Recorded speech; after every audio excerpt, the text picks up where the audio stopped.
Alors, Jérôme Cassou, vous êtes ici pour nous parler de Picasso, mais d'une autre Picasso. Dites-nous Oui, tout. d'une autre Picasso, sa fille chérie adorée, Maya. Et il faut savoir que Maya arrive dans la vie de Picasso, c'est son premier enfant. Et là, on découvre que Monsieur Picasso n'est pas juste un peintre exceptionnel, c'est un super papa. Et Ah, ça, hommage au papa, et c'est vraiment pour moi l'occasion de féliciter tous ces papas qui sont voilà, autour de nous, parce qu'il est l'exemple typique d'une adoration pour sa fille. Il va passer son temps à la dessiner, il va la regarder grandir, il va travailler avec elle, il va l'accompagner. Et ça, c'est assez formidable de voir que cette petite Maya, qui s'appelle de son vrai nom Maria de la Concepción Maria. Picasso, olé. D'accord.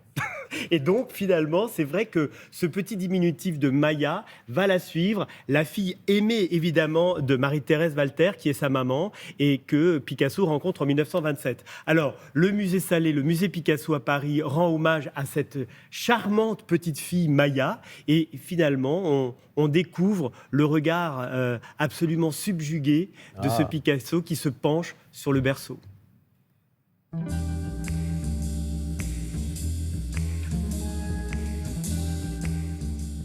Le premier portrait finalement de ma mère dans cette exposition se trouve dans cette gravure, qui est un chef-d'œuvre de la gravure, la Minotauromachie, où Maya est encore au stade embryonnaire. Elle est dans le ventre de Marie-Thérèse, et Marie-Thérèse qui est terrassée par un cheval, le Minotaure qui est derrière, qui est la force mâle de mon grand-père, et cette petite fille qui annonce un changement, un bouleversement dans sa vie, à la fois dans son œuvre et dans sa vie privée. Comment son regard évolue en fonction de l'évolution de sa propre fille? Et on sent que le regard de Picasso est extrêmement ému devant la naissance de cette petite fille, qui est sa première fille. On se replonge dans le moment, surtout ce premier dessin de Marie-Thérèse qui vient de donner naissance à Maya depuis 3 mois, est empreint d'un grand réalisme. On a vraiment l'impression d'être avec elle.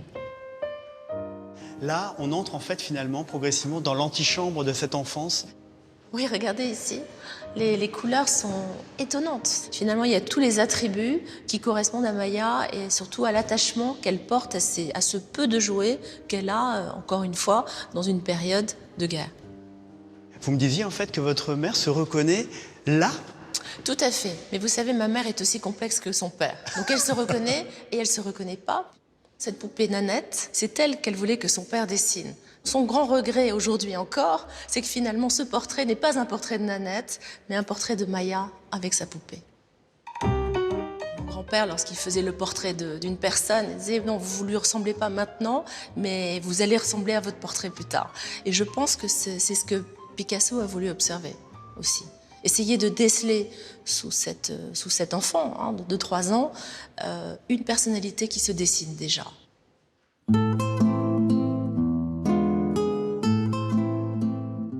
Alors votre maman finalement, est-ce qu'elle regarde le papa ou est-ce qu'elle regarde le peintre? Comment vit-elle ça?